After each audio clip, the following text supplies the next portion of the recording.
Meghan wouldn't come back to Britain. So I think it's always the same. He wants his cake and eat it. Isn't that the truth? Tab 1. The man who predicted the royal rift years before it happened just dropped a new file that is sending shockwaves through the palace. Investigative giant Tom Bower is back. And he isn't just talking about old feuds or bitter exits. And I predicted it in the book, but even I would not have thought it'd be that accelerated. I think personally, he claims to have uncovered a deliberate multi-year plan by Meghan Markle that goes far deeper than anyone suspected. From psychological control to a hidden agenda targeting the monarchy itself, Bower is revealing why this crisis is more serious than the world dared to believe. The Sussex project just took a very dark turn, and nothing will ever look the same again. The man, the palace, can't silence. Nobody saw the first book coming. That is the truth nobody talks about. When Tom Bower published his investigation into Meghan back in 2022, the Sussex machine went into full panic mode. Statements were released, allies were briefed, the usual playbook was activated, and none of it worked because Bower does not write opinion pieces. He does not speculate. He builds cases the way prosecutors do, source by source, document by document. And when the legal threats came, he stood his ground. Not one claim from that book was beaten in court. Not one. Now he is back. And this time, the mood inside royal circles is very different. People are not rolling their eyes at this one. They are paying close attention. And that alone should tell you something. Bower spent the better part of 2 years on this new project. 2 years of digging, sourcing, and verifying. That is not someone cashing in on a trend. That is someone who knows exactly what he is holding. And what he is holding is apparently far more serious than anything in the first book. We are not talking about rows over staff. We are not talking about tiaras or tour schedules. Bower is now documenting something that goes to the very core of what happened to Harry. And more importantly, why it happened. The central question he is asking is one many people have danced around but never confronted directly. Was the transformation of Prince Harry accidental, or was it engineered? To understand why that question matters, you have to go back to 2017. Meghan Markle, at that point, is a working actress. Suits is paying her bills. She has a lifestyle blog, a decent following, and genuine ambition. But she is not someone positioned to influence one of the most powerful institutions on the planet. Yet within months of her arrival in Harry's life, something shifted inside the royal household, and it shifted fast. People who had worked closely with Harry for years started getting frozen out. Not dramatically, not with big confrontations, just quietly, gradually. Phone calls that stopped being returned, friendships that simply went cold without explanation. And Harry himself started changing. The people who knew him best felt it before they could even name it. He was more guarded, more distant. The easy, self-deprecating guy they had always known was slowly being replaced by someone who seemed to be reading from a script. His friends felt it first, then his brother did, then his father. By the time the family understood what was unfolding inside their own house, Harry was already somewhere they could not reach him. Bower's argument, backed by sources he spent years cultivating, is that none of this happened by chance. The isolation of Harry from his closest relationships, the steady erosion of his bond with William and Catherine, the complete reinvention of his public identity. Bower believes these things followed a pattern, a deliberate and calculated pattern, and the person at the center of that pattern is Meghan. That is an enormous claim. Bower knows it, which is exactly why he spent 2 years making sure he could back it up. The question now is what exactly he found, and who inside the palace already knew about it. Because some of the most senior figures in the royal family were apparently aware that something was deeply wrong long before the rest of the world caught on. They watched it happen in real time. And one of them said something in private that completely reframes the entire story. That is what is coming next, and it changes everything. Brainwashed, manipulated, and controlled. Imagine being Queen Camilla and feeling so alarmed about what you are witnessing inside your own family that you say the quiet part out loud. Not in a press release, not through a spokesperson, but privately to people you trust, in a moment of genuine disbelief. That is apparently exactly what happened, and the word she used is the word that has been reverberating through royal circles ever since. Brainwashed. That is the word Bower's sources attribute to Camilla. That is what she allegedly said about what Meghan had done to Harry. Not influenced, not manipulated, brainwashed. And if you understand anything about how carefully senior royals choose their words, even in private, you understand why that word is so significant. Because Camilla is not a dramatic woman. She is not someone who reaches for extreme language. She has spent decades navigating one of the most scrutinized families on earth with patience and precision. So when a woman like that uses a word like that, you have to ask yourself what exactly she must have witnessed to get there. That is the question Bauer goes after, and the answer is deeply unsettling. According to sources cited in Bauer's research, the concern about Harry's state of mind did not develop slowly over the years. It hit the people closest to him almost immediately after Meghan entered the picture. The speed of his transformation was what alarmed everyone. It was not gradual. It was not the natural evolution of a man falling in love and reassessing his priorities. It was something else entirely. Something that felt, to the people watching it, more like a switch being flipped. Within a remarkably short period of time, Harry went from being a man deeply embedded in his family, his military career, and his friendships, to someone who seemed to view all of those things as threats. The people who loved him most suddenly became the enemy. The institution he had served with genuine pride became a source of trauma. And Meghan, the woman he had known for barely any time at all, became the only voice he seemed to trust. Bauer documents this shift in forensic detail, and the picture he paints is not of a man who grew and changed. It is of a man who was steered. Now here is where it gets more complicated, because Bauer is not just making a character argument. He is pointing to specific moments, specific decisions, and specific patterns of behavior that he believes demonstrate a deliberate strategy at work. One of those patterns involves the way Harry was progressively cut off from independent counsel. Think about it this way. Before Meghan, Harry had a wide circle. Military friends, childhood friends, advisors he trusted, family members he was genuinely close to. One by one, those relationships either collapsed or were severely damaged, and in almost every case, the falling out followed the same basic script. Harry would pull back. The other person would be left confused, and Meghan's team would quietly brief them on the fact that the person in question had somehow wronged them. It happened with his friends. It happened with his staff. It happened with William. It happened with Charles. The pattern is so consistent that Bauer argues it cannot be a coincidence. But here's the thing that takes this beyond palace gossip. William and Catherine apparently saw it coming before almost anyone else did. According to Bauer's research, there was genuine alarm at Kensington Palace about the Sussex influence very early on. Not jealousy, not snobbery, alarm. The kind of alarm you feel when you watch someone you love disappear in real time, and you cannot find a way to stop it. William reportedly tried. More than once. And we all know how those attempts ended up being portrayed publicly, which brings up the most painful part of this entire story. The part Bauer keeps returning to throughout his research. At what point did Harry become unable to see what was happening to him? And does he still not see it even now?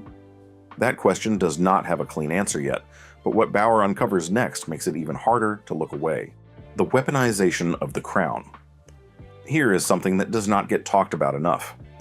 Every single royal tour the Sussexes have embarked on since leaving the family has followed the same pattern. They arrive with cameras, they make headlines, they leave a trail of controversy behind them, and somehow, every single time, the British monarchy ends up looking like the villain of the story. That is not a coincidence.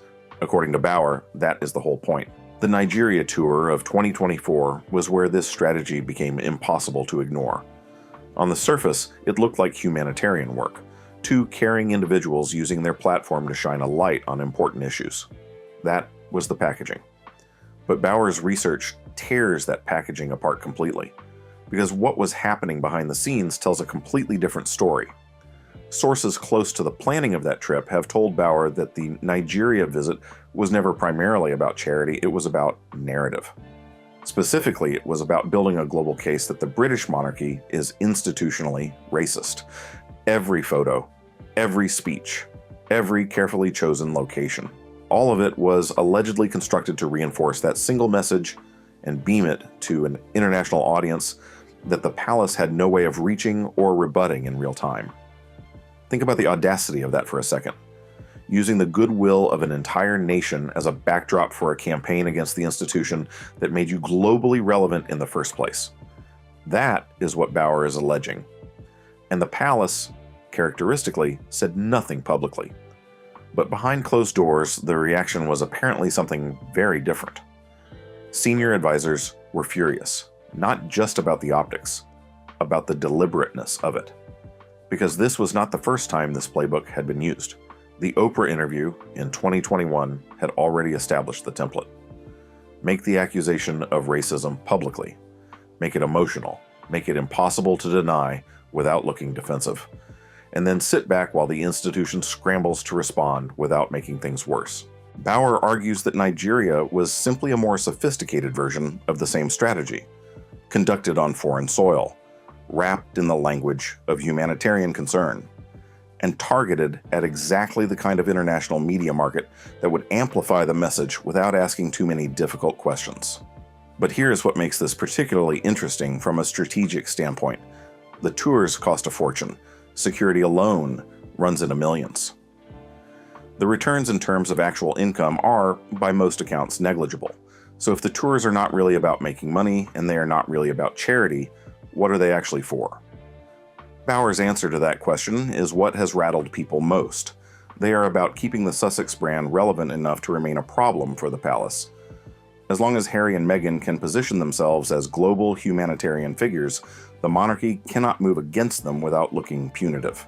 It is a shield, an expensive, elaborately constructed shield. And it has worked remarkably well for several years now. The palace knows this. William knows this. And according to Bauer, William has had enough of pretending otherwise. Because here is where the story shifts in a direction nobody was quite expecting. The palace has not been sitting quietly absorbing all of this.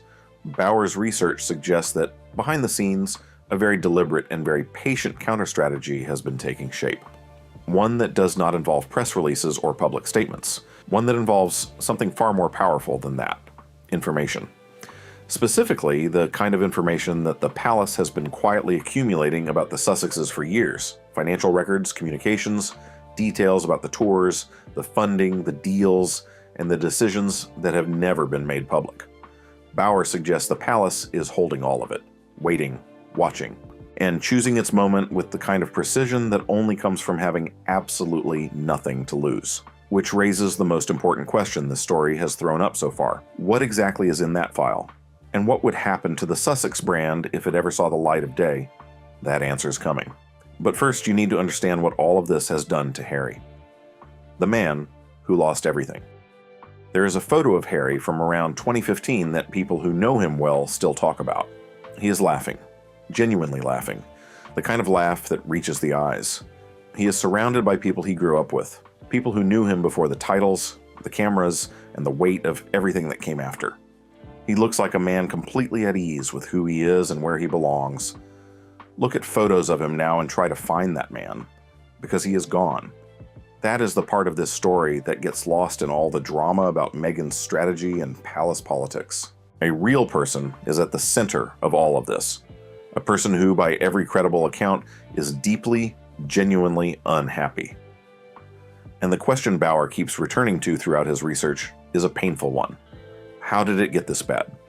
And does Harry even understand what has happened to him? Sources who have had contact with people in Harry's circle paint a picture that is difficult to read. He is described as isolated in a way that goes beyond just living in California, far from his family. It is a deeper kind of isolation, the kind that comes from having systematically lost, one by one, almost every relationship that once gave his life structure and meaning. His military brotherhood, his oldest friends, his brother, his father. All of it is gone or so badly damaged that what remains barely resembles what it once was. And in place of all of that, he has Meghan. He has Montecito. He has a lifestyle that looks impressive from the outside, but by multiple accounts feels increasingly hollow from within. The Netflix deals have not delivered what was promised. The Spotify deal collapsed entirely. The speaking engagements are not selling out. The book that was supposed to be his definitive statement to the world ended up being used against him in almost every direction. And through all of it, Harry has kept defending Meghan publicly, while sources suggest the private reality is becoming increasingly difficult to maintain. Bauer documents the financial picture with particular care. And it is not pretty. The couple's income has dropped significantly from its peak. The commercial partners that were supposed to define their post-royal brand have either walked away or gone conspicuously quiet.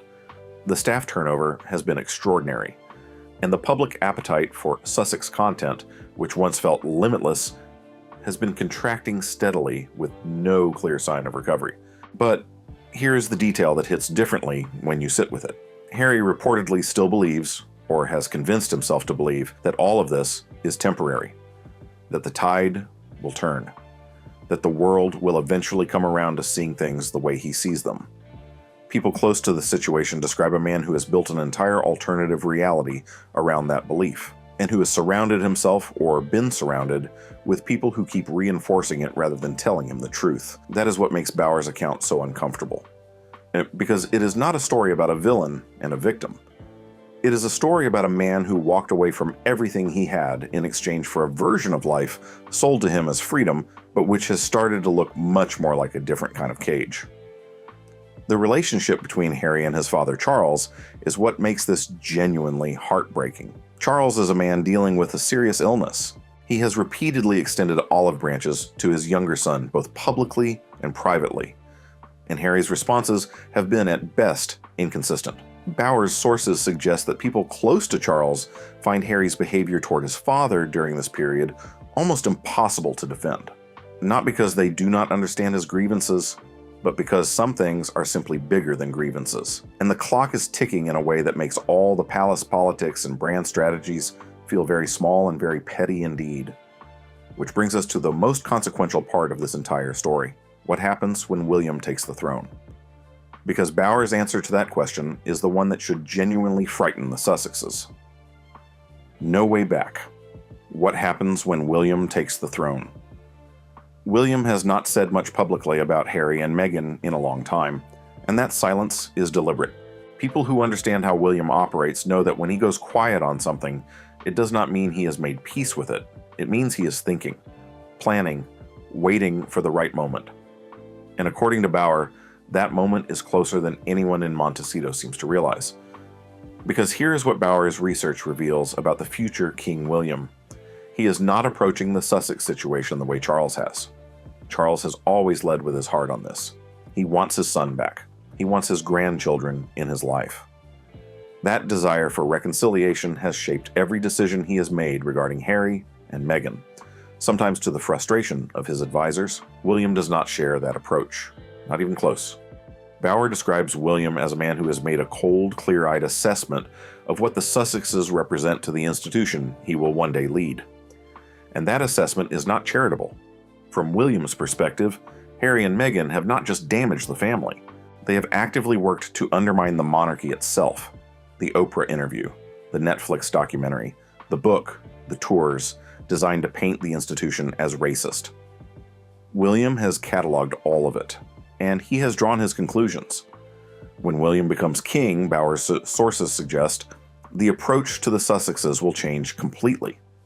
The patience that has characterized Charles's handling of the situation will be replaced by something much more decisive. There are reportedly already discussions at senior levels about what a formal and permanent separation between the Sussexes and the monarchy would look like legally and constitutionally. Not an informal distancing. A clean, legal, final severance. The titles are at the center of that conversation. Bauer points out that the Sussex titles, while they cannot simply be taken away by personal wish, are not untouchable either. Parliament can act. Precedent exists. And the political will to do so, which has always been the missing ingredient, is reportedly growing in ways that would have seemed unthinkable just a few years ago. The question is not really whether it can be done, the question is when and how. But here's the detail that makes all of this land different. It is not just about titles or official roles or constitutional arrangements. Bauer's sources describe a broader strategy that involves something far more powerful: reputation. Specifically, the carefully accumulated documentation of Sussex behavior, decisions, and dealings that the palace has been quietly building for years. Financial records, internal communications, details of conversations and agreements that have never been made public. Bauer suggests this material exists, that it is substantial. and that it represents the kind of leverage that fundamentally changes the balance of power in any future confrontation between the Sussexes and the Crown. Think about what that means practically. Every time Meghan or Harry have contemplated a new book, a new documentary, a new round of allegations, the existence of that file has been a factor. It is the reason nuclear attacks have limits. It is the reason certain lines have not been crossed, because both sides know that escalation is a game the palace is currently better positioned to win. And when William takes the throne, Bauer argues that leverage will not sit quietly in a filing cabinet anymore. It will become the foundation of a new, much harder line toward anyone who threatens the institution's stability. For Harry, personally, this is the part of Bauer's account that should sting most, because Harry built his entire post-royal identity around the idea that he got out, that he chose freedom over duty, that he won. But the picture Bauer paints is of a man who did not get out at all, who is more trapped now than he ever was inside the institution.